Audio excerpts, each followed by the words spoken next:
Welding, यानी कि ऊष्मा और तापमान क्या है और वेल्डिंग से उसका संबंध क्या है। ठीक है, मैंने बताया था वेल्डिंग एक तापानुशील क्रिया है। ठीक है, मतलब ताप के द्वारा की जाने वाली क्रिया है वेल्डिंग। ठीक है, बगैर ताप के तो नहीं हो सकती। ताप के द्वारा ही, ताप उत्पन्न करने के कई तरीके हैं, चाहे वो कोयले को जलाकर किया जाए, ठीक है, या फिर वही गैसों को जलाकर किया जाए, या फिर बिजली से पैदा किया जाए, कई तरीके हैं। ठीक है, तो किसी भी तरीके से हम पैदा तो ताप ही करते हैं और उस ताप के माध्यम से हम जॉब को, बेस मेटल को पिघलाते हैं और खाली जगह, जोड़ की खाली जगह को हमें भर देते हैं इलेक्ट्रोड के द्वारा या फिलर मेटल के द्वारा। ठीक है, तो आज का जो हमारा चैप्टर है उसमें हमने यही जानना है कि ऊष्मा क्या होती है, तापमान क्या होता है। ठीक है, तो जैसा कि ताप, टेम्परेचर, ठीक है, टेम्परेचर से हमारा हिस्सा है यह वस्तु की वह ऊष्मीय अवस्था जिससे ऊष्मा के प्रवाह की दिशा ज्ञात होती है। ठीक है, वस्तु की वह ऊष्मीय अवस्था जिससे ऊष्मा के प्रवाह की दिशा ज्ञात होती है, यानी ऊष्मा किस ओर प्रवाहित हो रही है वो ज्ञात होती है। ठीक है, ऊष्मा जो होती है हमारी, ऊष्मा से पदार्थ के अणुओं की गतिज ऊर्जा बढ़ जाती है। ठीक है, गतिज ऊर्जा से मतलब है किसी चीज़ को तुम अगर ऊष्मा दे रहे हो तो हर एक पदार्थ क्या है, छोटे छोटे अणुओं से मिलकर बना है, परमाणुओं से मिलकर बना है कोई भी चीज़। ठीक है, चाहे हमारी स्किन हो, छोटे छोटे टिश्यू से मिलकर बनी है, मेटल भी छोटे छोटे पार्टिकल से मिलकर बना है। ठीक है, जैसे अब तुम फाइलिंग कर रहे थे तो फाइलिंग के दौरान छोटे छोटे कण निकल रहे हैं ना मेटल के, तो वो छोटे छोटे कण जब मिल जाते हैं आपस में तो एक मेटल का निर्माण करते हैं। ठीक है, तो जब उस मेटल के ऊपर ताप पड़ता है, ताप गिरता है, तो क्या होता है, वो छोटे छोटे कण भागना शुरू कर देते हैं। ठीक है, अब हम आग की तरफ हाथ करें तो कुछ टाइम बाद हमारा हाथ गर्म हो जाता है और हमें हाथ वहाँ से हटा लेने पड़ते हैं, पीछे खींच लेने पड़ते हैं। ठीक है, तो इस चीज़ से क्या पता लगता है हमें कि ऊष्मा से पदार्थ के अणुओं की गति बढ़ जाती है। पदार्थ, किसी भी चीज़ को पदार्थ कह सकते हैं, ठोस हो, द्रव्य हो। ठीक है, अगर पानी के ऊपर भी हम हीट को डालते हैं तो पानी गर्म होना शुरू हो जाता है ना, और लास्ट में बुलबुले आने शुरू हो जाते हैं उसमें गर्मी के कारण। ठीक है, तो वो हीटिंग इफेक्ट है। ठीक है, यह वस्तु की गर्माहट और ठंडेपन का माप होता है। ताप जो होता है किसी वस्तु की गर्माहट या ठंडेपन के माप को भी हम जो है ताप कह सकते हैं, कि कोई वस्तु ठंडी है अथवा गर्म है, उस चीज़ को भी हम क्या कह सकते हैं, ताप कह सकते हैं, टेम्परेचर कह सकते हैं। ठीक है, इसके अपोजिट एक होता है वही ऊष्मा, हीट कहते हैं जिसको। ठीक है, वह भौतिक कारण जिससे हमें गर्मी या ठंड का अनुभव होता है उसे ऊष्मा कहते हैं। ठीक है, यानी कि भौतिक कारण, कोई ना कोई कारण ही होता है। सर्दियों में हम जैकेट पहनते हैं, ठीक है, गर्म कपड़े पहनते हैं, दस्ताने पहनते हैं, कोई भौतिक कारण है जो हमें प्रभावित कर रहा है। ठीक है, तो उसके कारण जो हमें वो होता है गर्मी या ठंडेपन का अनुभव होता है। जैसे गर्मियों में गर्मी लगती है, हमें इन कपड़ों की जरूरत नहीं रहती। ठीक है, तो जिससे हमें गर्मी या ठंड का अनुभव होता है उसे ऊष्मा कहते हैं। ठीक है, जैसे दैनिक कार्यों में कोई भी दैनिक कार्य करते हैं हम, दैनिक कार्यों से मतलब है हम रनिंग कर रहे हैं, दौड़ रहे हैं। ठीक है, तो ऊष्मा पैदा हो रही है, उससे भी हमारा शरीर गर्म हो जाता है। भरी सर्दी में कितनी ही धूल गिर रही हो, ठीक है, कितना ही बाहर कोहरा हो, कितनी ही ठंड हो, तुम दौड़ लगाना शुरू कर दो, ठीक है, ऊष्मा उत्पन्न होनी शुरू हो जाएगी। जितना तुम तेज दौड़ोगे उतनी अधिक ऊष्मा उत्पन्न होगी और वो हमारे शरीर में गर्माहट ले आएगी ठंडे मौसम में भी। ठीक है, तो ये ऊष्मा का प्रभाव है कि कोई भी चीज़, कोई भी शरीर, कोई भी बॉडी से गर्म हो जाती है। तो दैनिक जीवन में जो भी हम काम करते हैं उनमें सभी में ऊष्मा उत्पन्न होती है। ठीक है, हम खाना खाते हैं तो ऊष्मा पैदा करता है खाना भी हमारे शरीर के अंदर, गर्माहट लेकर आता है। ठीक है, जिससे हम अपनी दैनिक कार्य कर पाते हैं। उसके बाद जैसे साइकिल में पंप से हवा भरते हो तुम, ठीक है, तो उस पंप से हवा भरने के दौरान भी हमारी बॉडी भी गर्म हो जाती है क्योंकि हमारा बल लग रहा है और वो पंप भी गर्म हो जाता है जिससे हम हवा भर रहे हैं। ठीक है, तो ये ऊष्मा के प्रभाव हैं कि किसी भी चीज़ के ऊपर अपना इफेक्ट डालती है ऊष्मा। ऐसा नहीं है कि केवल कुछ चीज़ों पे डालती है, हर चीज़ के ऊपर ऊष्मा का असर आता है। चाहे तुम निर्जीव चीज़ पे डालो, ठीक है, अगर आग में किसी तुम पत्थर को भी गिरा देते हो तो वो भी गर्म तो ज़रूर हो जाता है।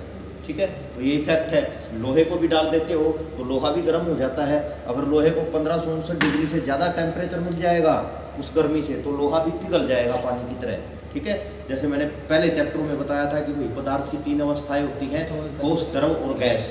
ठीक है, अगर उसको सीमित मिलता है तो वो गर्म होगी, ताप अगर असीमित ताप मिलता है तो वो लिक्विड फॉर्म में आ जाएगा कोई भी पदार्थ। ठीक है, तो ऊष्मा और ताप में अंतर का पता लग गया हमें भी। ठीक है, तो उसके बाद है ऊष्मा की इकाइयाँ। ऊष्मा की इकाई यूनिट कहते हैं इसको, यानी कि जिसमें किसी चीज़ को नापा जाए, नापने की इकाइयाँ यूनिट बोलते हैं उसको। ठीक है, जैसे दूध को केजी में नापा जाता है या लीटर में भी नाप लेते हैं कई जगह। ठीक है, जो पैकिंग का आता है वो लीटरों में नापते हैं, गांव में हम किसी से खरीदते हैं तो हम केजी के अनुसार लेते हैं। ठीक है, तो वो मात्रक होते हैं, प्रणालियाँ होती हैं, यूनिट्स होती हैं। ठीक है, तो सीजीएस प्रणाली है ऊष्मा की, वही सीजीएस प्रणाली में इसकी जो प्रणाली होती है वो होती है कैलोरी। ठीक है, 1 ग्राम पानी, कैलोरी से हमारा मतलब होता है कि 1 ग्राम पानी के तापमान को 1 डिग्री सेल्सियस तक बढ़ाने के लिए, यानी कि केवल 1 ग्राम पानी लें और उसके तापमान को 1 डिग्री सेल्सियस तक बढ़ाने के लिए जितनी ऊष्मा की हमें ज़रूरत होती है उसको हमें कैलोरी कहते हैं।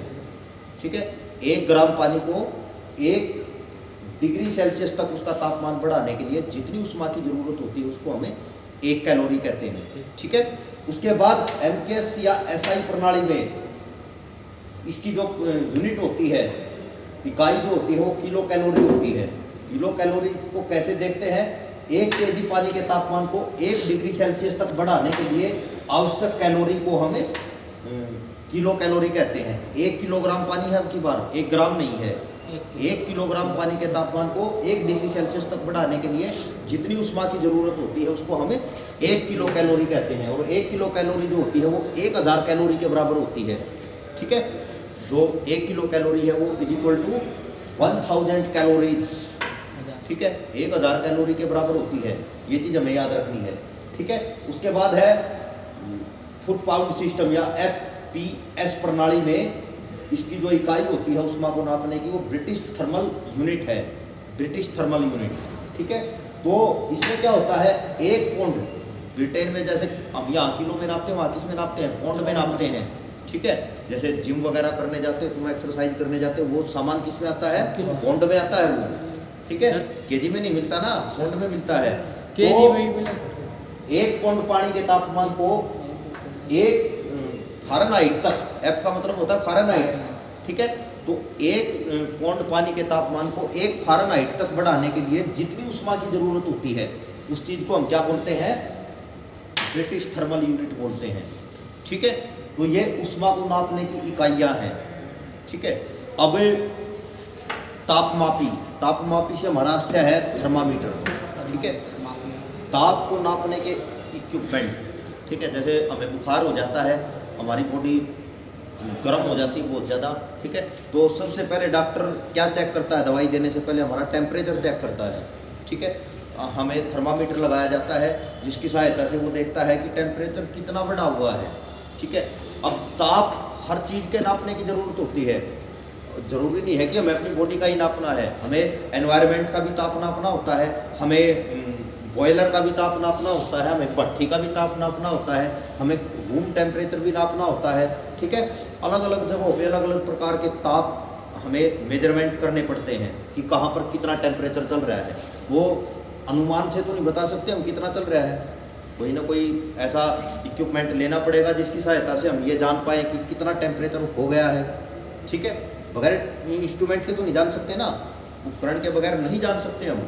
ठीक है, तो कोई ना कोई उपकरण लेते हैं हम और उसकी सहायता से हम ये ज्ञात करते हैं कि रियल में टेम्परेचर कितना चला हुआ है। ठीक है, तो ये कुछ तापमापी हैं। ठीक है, जैसे द्रव तापमापी। ठीक है, द्रव किसको बोलते हैं, लिक्विड को। ठीक है, लिक्विड पदार्थ को, यानी अगर किसी लिक्विड पदार्थ का ताप हमें ज्ञात करना है, तापमान नापना है, तो उसको हम द्रव तापमापी के द्वारा नापते हैं। ठीक है, पारा तापमापी से 300 डिग्री सेल्सियस तक ताप नापा जा सकता है। ठीक है, इस तापमापी के द्वारा जो होता है, जिसमें पारा भरा हुआ होता है, उसके द्वारा 300 डिग्री सेल्सियस का ताप नापा जा सकता है। यदि इसे नाइट्रोजन हीलियम से भर दें, यदि इसकी जो ऊपर वाली खाली जगह होती है उसको हम नाइट्रोजन और हीलियम गैस से भर दें तो इसके द्वारा 600 डिग्री सेल्सियस तक के तापमान को मेजर किया जा सकता है। ठीक है, नापा जा सकता है 600 के। अगर जो इसकी खाली जगह ऊपर से होती है, पारे के अतिरिक्त अगर उसमें हीलियम और नाइट्रोजन गैस को भर दिया जाए तो ये 600 डिग्री सेल्सियस तक के ताप को माप सकता है। ठीक है। उसके बाद है भाई गैस तापमापी, यानी कि गैसों का तापमान भी नापना पड़ता है हमें, ठीक है। हर गैस का अलग अलग टेम्परेचर होता है, तो उसके लिए हम क्या करते हैं, गैस तापमापी का प्रयोग करते हैं। इससे 500 डिग्री सेल्सियस तक का ताप नापा जा सकता है। पोर्सिलेन का बल्ब लगाकर 1100 डिग्री सेल्सियस तक का तापमान इसके द्वारा नापा जा सकता है, ठीक है। 1500 डिग्री सेल्सियस तक नापने के लिए हाइड्रोजन के स्थान पर, जैसे मैंने बताया था कि हाइड्रोजन और नाइट्रोजन गैस भरी जाती है। अगर 1500 डिग्री का हमने ताप जो नापना है गैस तापमापी के द्वारा, तो हमें क्या करना होगा, जो है हाइड्रोजन के स्थान पर नाइट्रोजन गैस को अगर हम भर देंगे तो इस तापमापी के द्वारा हम कम से कम 1500 डिग्री सेल्सियस तक के तापमान को नाप सकते हैं, ठीक है। उसके बाद है प्रतिरोध तापमापी। प्लेटिनम प्रतिरोध तापमापी 1200 डिग्री सेल्सियस तक के ताप को माप सकता है। इसकी यथार्थता एक्यूरेसी जो होती है 0.1 डिग्री सेल्सियस होती है। 0.1 डिग्री यथार्थता, यानी जो इसकी वास्तविकता होती है, जो ये कम से कम मेजरमेंट कर सकता है, वो 0.1 डिग्री सेल्सियस है, ठीक है। लगभग ये प्रतिरोध तापमापी, ठीक है। रेजिस्टेंस, यानी कि प्रतिरोध का मतलब होता है रेजिस्टेंस, अवरोध, ठीक है। तो ये जो तापमापी होता है 1200 डिग्री सेल्सियस तक के तापमान को नाप सकता है, ठीक है। तो इस तापमान को, जो इसकी यथार्थता होती है, एक्यूरेसी होती है, वो 0.1 डिग्री सेल्सियस होती है, ये हमें याद रखना है, ठीक है। उसके बाद है ताप विद्युत मापी, यानी कि अगर विद्युत का, बिजली का हमें ताप ज्ञात करना है तो वो कैसे करेंगे, ठीक है। जो ताप विद्युत मापी है, तांबा कांस्टेंट ताप युग्म से 300 से 600 डिग्री सेल्सियस तक का ताप माप सकते हैं, जिसमें तांबा मिश्रित हो धातु, अगर उससे हम नापेंगे तो उससे जो है हम 300 से 600 डिग्री सेल्सियस तक के तापमान को नाप सकते हैं, उसका मेजरमेंट कर सकते हैं, ठीक है। तो ये है हमारे भाई तापमापी, ठीक है। उष्मा की इकाइयाँ देखी हमने, तापमापी देखे, ठीक है। अब अगला है हमारा practical use of transmission of heat, यानी कि उष्मा के कुछ व्यवहारिक नियम क्या होते हैं, ठीक है। व्यवहारिक नियम, प्रैक्टिकल जो यूज है उसके, वो क्या है, ठीक है। तो कांच के गिलास का चटक जाना, जैसे कई बार कांच के गिलास में गर्म चाय डाल दो, गर्म दूध डाल दो, कई बार दरार आ जाती है, ठीक है। क्यों आ जाती है, हीट का इफेक्ट है, ये उष्मीय प्रभाव है, ठीक है। उष्मा के प्रभाव के कारण जो है वो गिलास चटक जाता है हमारा, उसमें दरार पैदा हो जाती है, ठीक है। उष्मा जो होती है, क्या होता है उष्मा में, एक खास बात होती है कि उष्मा हमेशा ज़्यादा ताप से कम ताप की ओर प्रवाहित होती है, ज़्यादा ताप से कम ताप की ओर प्रवाहित होती है। जैसे एग्जाम्पल के लिए अगर हम देखें, अगर एक गर्म लोहे को, एक टुकड़े को बहुत गर्म कर लिया हमने, ठीक है, और उसको गर्म करके जब हम उसमें डाल देते हैं, पानी में डाल दो, ठंडे पानी में, तो क्या होगा, धीरे धीरे पानी भी गर्म होना शुरू हो जाएगा, ठीक है। और एक स्थिति ऐसी आ जाएगी कि दोनों ही पानी और लोहा सिमिलर गर्म हो जाएंगे, ठीक है। यानी कि जितनी उष्मा लोहे में है, जल में भी उतनी ही उष्मा आ जाएगी, ठीक है। पर अगर जल टुकड़े के मुकाबले बहुत ज़्यादा है तब उसमें कमी रह सकती है, ठीक है। परंतु अगर जल की मात्रा भी सीमित है और लोहे का टुकड़ा बड़ा है तो जल भी उतना ही गर्म हो जाएगा जितना हमारा लोहे का टुकड़ा है, ठीक है। तो इस एक्सपेरिमेंट से हमें ज्ञात होता है कि उष्मा जो है वो अधिक ताप से निम्न ताप की ओर प्रवाहित होती है, ठीक है। तो उसके बाद है भाई कंबल का हमें गर्म रखना। सर्दियों में, गर्मियों में हम कंबल नहीं ओढ़ते हैं क्योंकि गर्मी लगती है हमें, ठीक है। सर्दियों में कंबल हमें गर्म रखता है, उसकी ऊन जो होती है वो गर्म होती है, फाइबर्स होते हैं उसके अंदर, जो हमें रेसे जिनको हम कहते हैं, वो हमें गर्म रखते हैं, ठीक है। तो ये भी उष्मा का ही प्रभाव है कि कंबल हमारी बॉडी को गर्म कर देता है। उसके बाद पहाड़ों का गर्मी में ठंडा रहना। पहाड़ जो होते हैं, कई बार गर्मी में हम सोचते हैं शिमला घूमे, मनाली घूमे, ठीक है, ऐसा मन हो जाता है हमारा कि हम गर्मी से इतना तंग आ चुके होते हैं कि हमें लगता है कि पहाड़ों की तरफ चलें, ठीक है। तो वहाँ पर जाने के बाद क्या होता है, हमें ठंडक का एहसास होता है, ठीक है। तो वो जो ठंडक का एहसास है, ठीक है, तो वो जो ठंडक का एहसास है वो हमें पटकी का बेटा, ये तो जो ठंडक का एहसास है वो हमें पहाड़ों पर जाकर होता है, क्योंकि पहाड़ों पर क्या होता है, जो उष्मा के प्रभाव के कारण वो अधिक आयक प्रशीतित होते हैं, ठीक है। अधिक आयक पे अधिक ऊंचाई पे होने की वजह से हमें वहाँ पर ठंडक का एहसास होता है, ठीक है। जबकि हम मैदानी इलाके जो हैं उनके मुकाबले काफ़ी डाउन उसमें होते हैं, ठीक है। वहाँ पे हज़ारों फीट की तो खाइयाँ हो जाती हैं, ठीक है। तो इतने ज़्यादा हाइट पे जब हम जाएंगे तो वहाँ पर तापमान में परिवर्तन आ जाता है और इसलिए पहाड़ जो है वो ठंडे होते हैं, और जबकि सामान्य जो जगह है वो गर्म हो जाती है, ठीक है। रेगिस्तान में दिन गर्म तथा रात ठंडी होना।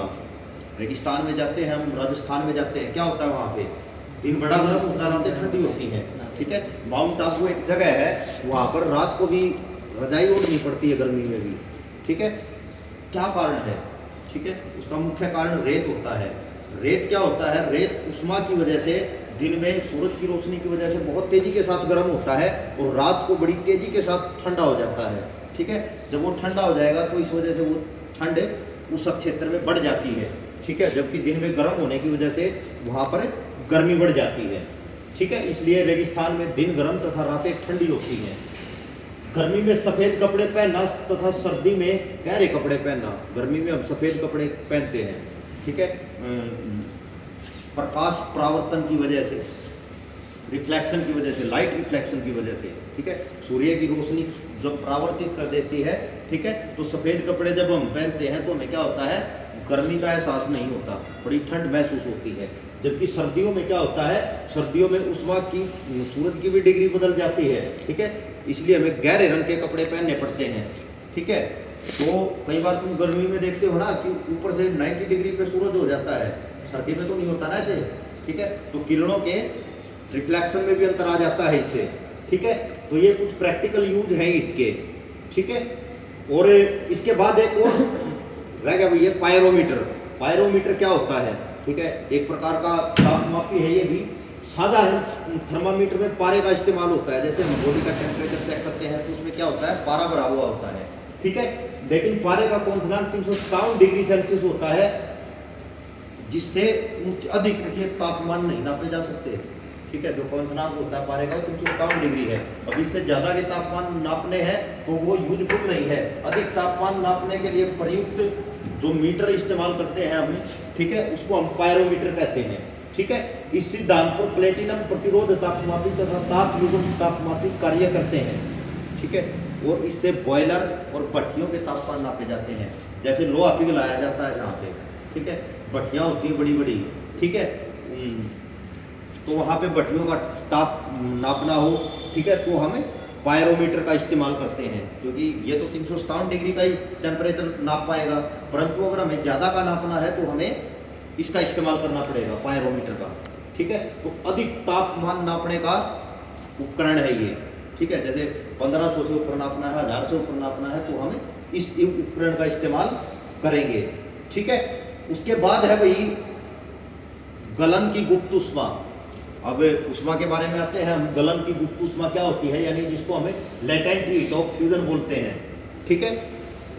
यानी कि गलन की गुप्त उष्मा से गलन का मतलब है पिघल जाना किसी चीज का, ठीक है, फ्यूजन बोलते हैं गलन को, ठीक है। तो 1 ग्राम ठोस को तापमान में परिवर्तन किए बिना, जब 1 ग्राम कोई ठोस है उसमें बगैर तापमान में परिवर्तन लाए, उसे लिक्विड फॉर्म में यानी कि द्रव अवस्था में परिवर्तित कर दे, उस उष्मा को हम गलन की गुप्त उष्मा कहते हैं, ठीक है। यानी कि 1 ग्राम ठोस पदार्थ को तापमान में परिवर्तन किए बगैर उसे द्रव अवस्था में लाने के लिए जिस उष्मा की आवश्यकता होती है उसको हम क्या कहते हैं, गलन की गुप्त उष्मा कहते हैं, या लेटेंट हीट ऑफ फ्यूजन कहते हैं, ठीक है। इसके बाद 2 प्रकार की होती है ये गुप्त उष्माएं भी। एक होती है भाप की गुप्त उष्मा, लेटेंट हीट ऑफ वेपोराइजेशन, ठीक है। भाप की गुप्त उष्मा 1 ग्राम द्रव को ताप में परिवर्तन किए बगैर भाप में बदल दे जो उष्मा, उसको हम क्या कहते हैं, भाप की गुप्त उष्मा कहते हैं। 1 ग्राम लिक्विड है कोई, जैसे पानी को गर्म करते हो तुम, तो क्या होता है, पानी से भाप निकलती है, ठीक है। पर हमें पानी लेना है 1 ग्राम, कोई भी लिक्विड ले सकते हैं, द्रव में सारे ही आ जाते हैं, जैसे तेल भी है, दूध भी है, ठीक है, पानी भी है। तो उनमें से 1 ग्राम किसी द्रव को लेंगे तो उसको जब हम ताप में बगैर परिवर्तित किए जो उसको भाप में बदल दे, या जितनी उष्मा की आवश्यकता होती है वो भाप की गुप्त उष्मा कहलाती है, ठीक है। जब पानी को 100 डिग्री सेल्सियस के तापक्रम पर भाप में बदला जाता है तो 536 कैलोरी खर्च हो जाती है इस प्रोसेस में। ठीक है, 100 डिग्री भाप कब बननी शुरू होती है? जब पानी पूरी तरह से बॉयल हो जाता है, पूरी तरह से गर्म हो जाता है। और ये क्रिया कब होती है? 100 डिग्री सेल्सियस के टेम्परेचर पर होती है। ठीक है, तो जो 100 डिग्री सेल्सियस पर पानी को गर्म किया जाता है तब 536 कैलोरी खर्च हो जाती है इस प्रोसेस के अंदर। ठीक है, तो उसके बाद है ऊष्माधारिता। ठीक है, यानी कि थर्मल कैपेसिटी। किसी वस्तु का कुल द्रव्यमान ताप 1 डिग्री सेल्सियस तक बढ़ाने के लिए आवश्यक ऊष्मा को हम ऊष्माधारिता कहते हैं। यानी कि कोई भी वस्तु है उसका द्रव्यमान, ठीक है, जब 1 डिग्री सेल्सियस तक बढ़ाना हो तो उस चीज को हम क्या कहते हैं? ऊष्माधारिता कहते हैं। ठीक है, तो ये चीज होती है, प्रत्येक चीज से ऊष्मा निकलती है। तो ऊष्मा और तापमान के बारे में भी हमें पता होना चाहिए। ये दोनों ही चीजें ऐसी हैं जो वेल्ड में भी इफेक्ट डालती हैं। ठीक है, क्योंकि हमें जब तक ये ज्ञात नहीं होगा कि भाई कैसे वेल्डिंग में कितने ताप की जरूरत है, कैसे करंट सेट करना है, ठीक है, कितने तापमान पे कौन सा मेटल पिघल जाएगा, तब तक काम तो नहीं कर पाएंगे हम। ठीक है, तो इसलिए ये जरूरी है कि हमें ताप और ऊष्मा के बारे में भी अच्छी प्रकार से जानकारी हो जाए।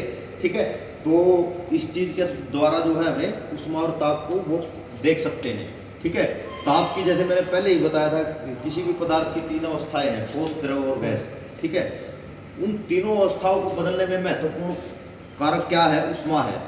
ठीक है, जहाँ ऊष्मा कम हो जाती है वहाँ वो चीज़ जमनी शुरू हो जाती है। जैसे फ्रिज में तुम्हें वो डाल दो, पानी डाल रख दो तो वो बर्फ़ बन जाएगा। क्यों? क्योंकि वहाँ गर्मी बिल्कुल नहीं है फ्रिज के अंदर।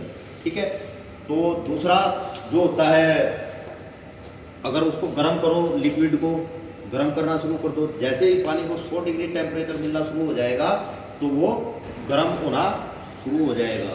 ठीक है, और एक सबसे बड़ी बात यह है कि कभी भी तुम पूरा एक पतीला भर के पानी रख दो, गैस पे रख दो, चूल्हे पे रख दो, ठीक है, पानी हमेशा ऊपर से गर्म होना शुरू होता है, नीचे से गर्म होना शुरू नहीं होता है। ठीक है, ये चीज़ नोट की तुमने कभी? ठीक है, बहुत सारी चीज़ें हमने देखी होती हैं पर हम नोट नहीं करते कभी भी। ठीक है, ये ऊष्मीय प्रभाव है कि पानी जो होता है वो हमेशा ऊपर लेवल से गर्म होना शुरू होता है, यानी ऊष्मा ऊपरी तल से नीचे की ओर जाएगी, बल्कि जबकि आग तो नीचे ही जल रही है उसके। ठीक है, तुमने पानी चूल्हे के ऊपर रखा, गैस के ऊपर रखा, आग तो नीचे जल रही है, पानी नीचे तल से गर्म होना चाहिए था, बट ऐसा नहीं है। ठीक है, पानी ऊपरी लेवल से गर्म होगा। ठीक है, और ऊपरी लेवल से गर्म होने के बाद तब नीचे तक जाएगा। बट जब 100 डिग्री सेल्सियस टेम्परेचर पानी को मिल जाएगा तो वो पूरा गर्म होना शुरू हो जाएगा और उसमें बुलबुले आने शुरू हो जाएंगे। जैसे एक कई बार पानी बहुत गर्म हो जाता है, चाय को बनाते हो तुम, चाय में भी बुलबुले आने शुरू हो जाते हैं ना, तो वही चीज़ है। जब उसको 100 डिग्री सेल्सियस का टेम्परेचर मिल जाता है तो पानी भी गर्म होना हमारा शुरू हो जाता है। ठीक है, तो ये ऊष्मा और ताप के संदर्भ में हमारा चैप्टर था। इसके बारे में अगर किसी भी प्रकार की कोई जानकारी, कुछ चीज़ जाननी रह गई है तो उसको पूछ सकते हैं। ठीक है।